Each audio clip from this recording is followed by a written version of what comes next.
Hello क्लासेट्स, आज हम revision करने जा रहे हैं बहुत इंपॉर्टेंट चैप्टर का, जहां से बड़े क्वेश्चंस पूछे जाते हैं। जहां से आपको एक क्वेश्चन अवश्य मिल जाएगा, बड़ा क्वेश्चन जो कि 6 नंबर का होता है। तो आपको यहां से 6 नंबर पक्के हो जाएंगे। तो चलिए रिवीजन करते हैं। और इसी सीरीज में पहला क्वेश्चन लेने जा रहे हैं अपन प्रश्नावली 9.1 का क्वेश्चन नंबर 3। जहाँ पर क्वेश्चन नंबर 3 है, एक समलंब आकार के खेत ABCD की बाड़ की लंबाई 120 मीटर है।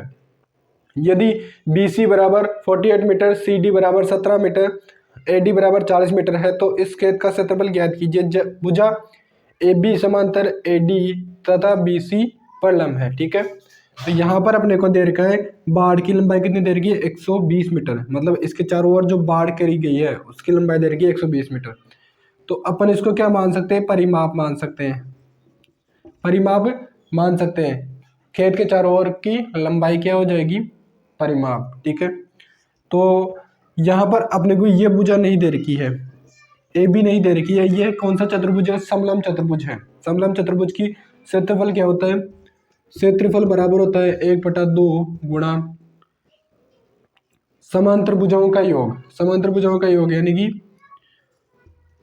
AD प्लस BC गुणा इनके बीच की दूरी। इनके बीच की दूरी क्या हो जाएगी, AB गुणा AB।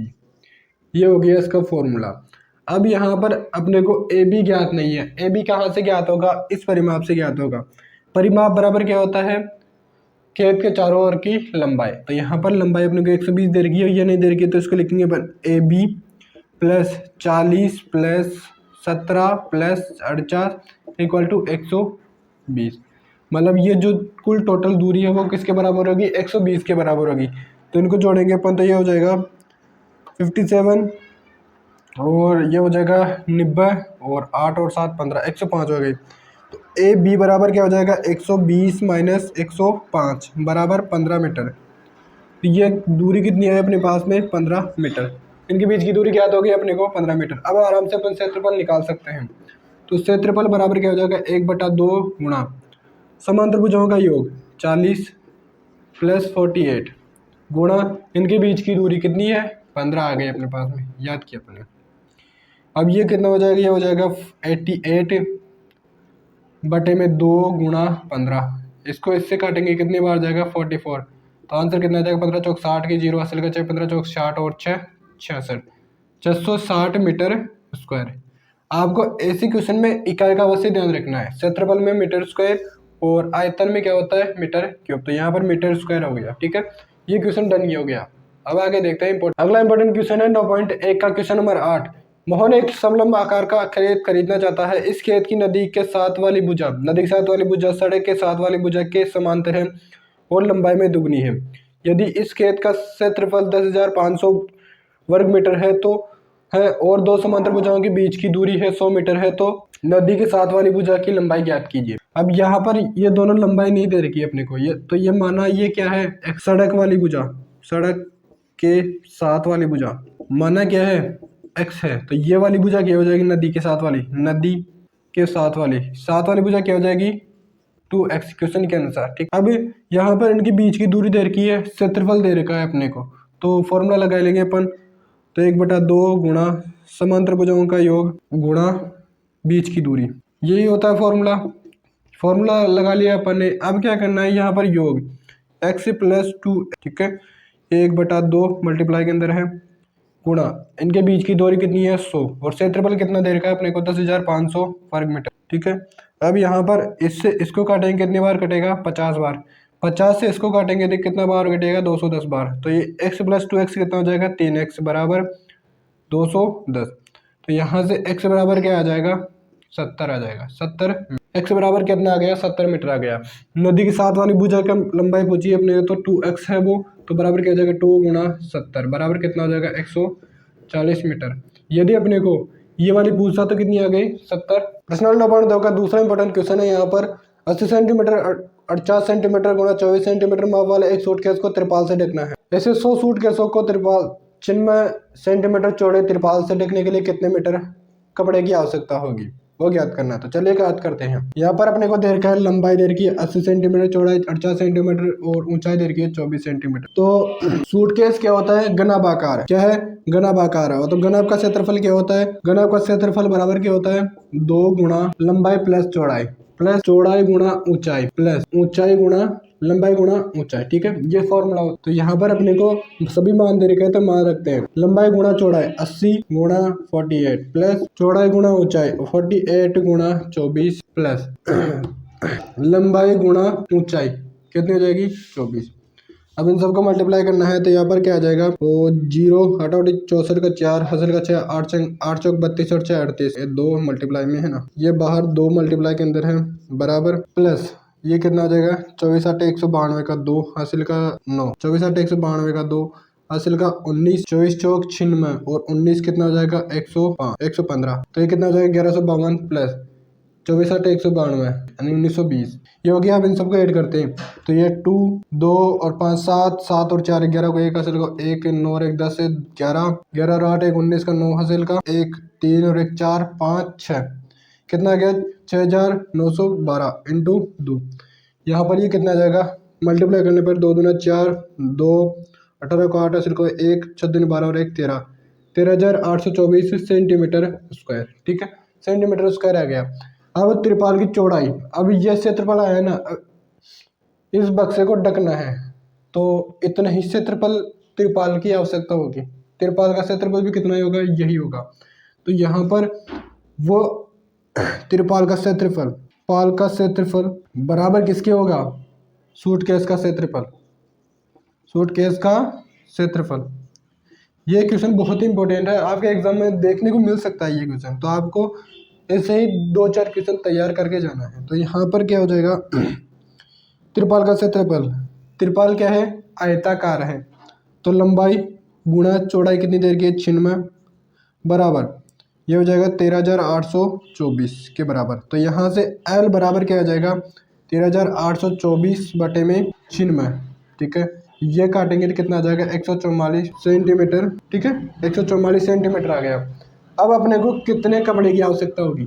अपने को चौड़ाई तो दे रखी है, अब कि कितनी लंबाई होनी चाहिए? तो यहाँ पर ये तो एक की लंबाई है और अपने को कितने चाहिए? 100 सूट के 100 को ढकने के लिए त्रिपाल की लंबाई बराबर क्या हो जाएगा? 100 गुणा 14 144, तो कितना हो जाएगा? 14,400 सेंटीमीटर।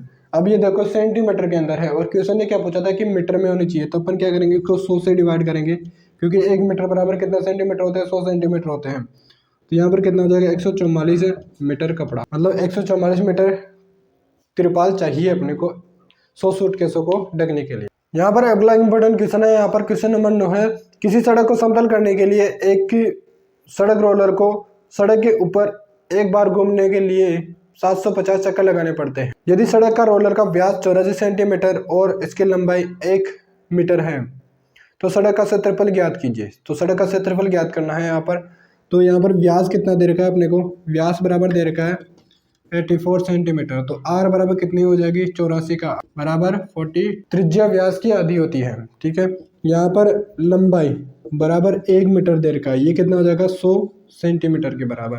1 मीटर बराबर कितना होता है? 100 सेंटीमीटर होता है। ठीक है मेरे दोस्तों, 1 मीटर बराबर कितना होता है? 100 सेंटीमीटर होता है। अब रोलर को एक चक्कर तय करने में कितना क्षेत्रफल तय करेगा? एक बार जो रोलर क्या होता है? बेलनाकार होता है। यदि ये एक चक्कर कंप्लीट करेगा, ये रोलर एक बार यहाँ से स्टार्ट किए या यहाँ तक वापस आएगा ना, एक बार घूमेगा, तो कितना क्षेत्रफल तय करेगा? तो ये इसके किसके क्षेत्रफल के बराबर होगा? पृष्ठीय क्षेत्रफल के बराबर होगा। पृष्ठीय क्षेत्र जो सड़क तय करेगा वो किसके क्षेत्रफल के बराबर होगा? पृष्ठीय क्षेत्रफल के, इसके। तो 2πr/h होता है इसका पृष्ठीय। अपने को सभी के मान ज्ञात है, मान रखते हैं यहाँ पर और निकालते हैं।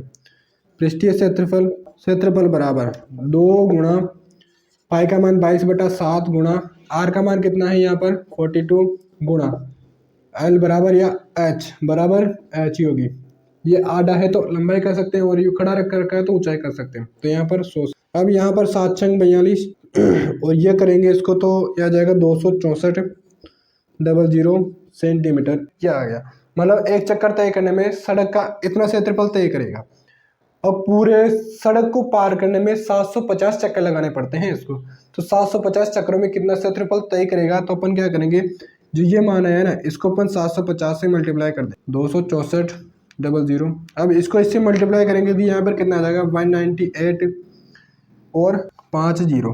ठीक है, ये हो गया। ये कितना आ गया, सेंटीमीटर, मतलब सड़क का क्षेत्रफल आ गया। अपने को क्या ज्ञात करना था, सड़क का क्षेत्रफल ही ज्ञात करना था, ये आ गया। अब इसको मीटर के अंदर बदल देते हैं अपन। तो यहाँ पर मीटर, 1 मीटर स्क्वायर बराबर होता है 10,000 सेंटीमीटर स्क्वायर। ठीक है, तो यहाँ पर अपन इसमें 10,000 का भाग देंगे तो 1980, इसमें यदि अपन 10,000 का भाग देंगे तो ये 4 जीरो 4 कट जाएगा, तो कितना आ जाएगा, 1980 मीटर स्क्वायर। यानी कि सड़क का क्षेत्रफल कितना है, 1980 वर्ग मीटर। अगला इंपॉर्टेंट क्वेश्चन 9.3 का क्वेश्चन नंबर 2। बेलन ए का व्यास 7 सेंटीमीटर, ऊंचाई 14 सेंटीमीटर है। बेलन बी का व्यास 14 सेंटीमीटर और ऊंचाई 7 सेंटीमीटर है। परिकलन किए बिना क्या आप बता सकते हैं कि इन दोनों में किसका आयतन अधिक होगा। दोनों बेलनों का आयतन ज्ञात कीजिए और सत्यापित कीजिए। जांच कीजिए कि क्या अधिक आयतन वाले बेलन का पृष्ठीय क्षेत्रफल भी अधिक होगा। तो चलिए सोल्व करते हैं इस प्रॉब्लम को। यहाँ पर इसका व्यास कितना है, 7 सेंटीमीटर, आर बराबर कितना हो जाएगा, 3.5 सेंटीमीटर। इसका व्यास 14 सेंटीमीटर, आर कितना हो जाएगा, 7 सेंटीमीटर हो जाएगा। अब आप यहाँ पर देखो, त्रिज्या यहाँ पर तो 7 सेंटीमीटर और यहाँ पर 3.5 है, मतलब इसकी आधी है, तो त्रिज्या ही दुगनी है, तो इसका आयतन ज्ञात करेंगे तो वो भी क्या आएगा, इससे दुगना आएगा। तो यहाँ पर ये क्या है, इसका आयतन अधिक होगा, किससे, इससे। ठीक है, ये तो अपन ने बिना परिकलन किए बता दिया। अब इसको फॉर्मूले से ज्ञात करके देखते हैं। तो आयतन का क्षेत्रफल क्या होता है, आयतन का सूत्र क्या होता है, बेलन का आयतन का सूत्र होता है पाई आर स्क्वायर एच, ये फॉर्मूला होता है। फॉर्मूले में पाई का मान कितना होता है, 22/7 गुणा आर का मान कितना है, 3.5 गुणा 3.5, एच कितना है यहाँ पर 14 सेंटीमीटर, 7 दूनी 14, 35 दूना 70, और इसको पूरे को मल्टीप्लाई करेंगे तो पा जाएगा 539 सेंटीमीटर क्यूब। आयतन कितना आ गया बेलन ए का, 539 सेंटीमीटर क्यूब। अब यहाँ पर इसका बेलन बी का आयतन क्या हो जाएगा, 22/7, पाई का मान, पाई आर स्क्वायर है तो पाई का मान 22/7 गुणा आर का मान 7 गुणा 7 गुणा एच का मान 7, 7 से 7 कट जाएगा, 39, 7 7 49 इंटू 22, ये हो जाएगा 1078 सेंटीमीटर क्यूब। तो यहाँ पर दूसरे बेलन का आयतन कितना है, 1078 सेंटीमीटर क्यूब, और इसका कितना है, ए का 539 सेंटीमीटर क्यूब। अब यहाँ पर आप अंकों से देख सकते हो इसका आयतन क्या है, अधिक है। अब क्वेश्चन पूछ रहा है कि क्या इसका आयतन अधिक है अगर, तो क्या इसका पृष्ठीय क्षेत्रफल भी अधिक होगा। अब यहाँ पर ये दोनों बेलन क्या है, क्वेश्चन के हिसाब से ऊपर से खुले हुए हैं, क्या है, ऊपर से खुले हुए हैं। तो यहाँ पर इसका एक फॉर्मूला क्या हो जाएगा, बेलन का कुल पृष्ठीय क्षेत्रफल बराबर क्या होता है, पृष्ठीय क्षेत्रफल बराबर, कुल पृष्ठीय क्षेत्रफल बराबर होता है 2 पाई आर कोष्ठक आर प्लस एच, ये होता है। ठीक है, अब यहाँ पर ये तो कुल का होता है, लेकिन यहाँ पर आधार तो है लेकिन टॉप नहीं है, टॉप वाला हिस्सा नहीं है, तो ऊपर वाला टॉप वाला हिस्सा क्या है, पाई आर स्क्वायर, उसका क्षेत्रफल होता है। उसका क्षेत्रफल यदि माइनस कर देंगे तो इस बेलन का क्षेत्रफल आ जाएगा, कुल पृष्ठीय क्षेत्रफल। तो यहाँ पर 2 पाई आर कोष्ठक r plus h minus 2 pi r square, यहाँ पर पाई आर स्क्वायर। ठीक है, तो यहाँ पर पाई आर कॉमन लेंगे अपन, तो यहाँ पर क्या बचेगा, 2r प्लस 2h माइनस, तो ये क्या हो जाएगा, पाई आर कोष्ठक 2h प्लस आर, दिया आ गया। तो जिसका ऊपर वाला ऐसा नहीं है उसका कुल पृष्ठीय क्षेत्रफल ये आ गया। अब यहाँ पर अपने को पहले तो ए वाले का ज्ञात करना है, तो ए वाले का ज्ञात करते हैं अपन, तो कितना आएगा, यहाँ पर मान रखते हैं 22/7 एक के लिए, 22/7 गुणा आर का मान कितना है यहाँ पर 3.5 गुणा 2 गुणा 14 है ऊंचाई प्लस आर कितना है 3.5, ये हो जाएगा 7 पंजे 35.5 और 22 पंजे 110, यानी कि 11 गुणा 14 दूनी 28 और 3.5 31.5। यहाँ पर 11 पंजे 55 का 5 हासिल का 5, 11 11 5 16 का 6 हासिल को 1, 11 33 और 1 44, कितना है 446.5 सेंटीमीटर स्क्वायर। तो बेलन ए का क्षेत्रफल कितना आ गया अपने पास में, 446.5 सेंटीमीटर स्क्वायर। बी के लिए, बी का क्या आएगा देखते हैं। तो यहाँ पर बी के लिए आर का मान कितना है 7, तो 22/7 गुणा आर का मान 7 गुणा 2h, 2 गुणा h का मान 7 प्लस आर का मान 7, ये हो जाएगा 7 दूनी 14 और 7 21, 7 से 7 कट जाएगा तो ये हो जाएगा 22 गुणा 21। ये का तो 42 का 2 का 4, एक का तो 42 और 4 46, कितना आ गया 462 सेंटीमीटर स्क्वायर। अब आप यहाँ पर देख सकते हो बेलन बी का कुल पृष्ठीय क्षेत्रफल आ रहा है 462, जबकि बेलन ए का पृष्ठीय क्षेत्रफल कितना आ रहा है 446.5, जो कि 462 से कम है, अर्थात इसका पृष्ठीय क्षेत्रफल भी इस वाले से अधिक होगा, जो कि क्वेश्चन ने पूछा था कि किसका क्षेत्रफल अधिक होगा, तो हाँ कि अधिक आयतन वाले का कुल पृष्ठीय क्षेत्रफल भी अधिक ही होगा। आशा ये चीज आपके समझ में आई होगी। तो आपको क्या करना है, इस चैप्टर को अच्छी प्रकार से तैयार करना है। सबसे पहले आपको फॉर्मूले याद करने हैं। यदि आपको फॉर्मूले सारे याद हैं तो आप आराम से इस प्रश्नावली को सोल्व कर लेंगे और यहाँ से आपको एक क्वेश्चन अवश्य बड़ा देखने को मिलेगा। तो यदि आपको वीडियो पसंद आई है और आपके पास कोई डाउट है तो आप कमेंट बॉक्स में कमेंट कर सकते हैं। फिर मिलेंगे नेक्स्ट चैप्टर के रिवीजन के साथ। जय हिंद, जय भारत, जय सिया राम।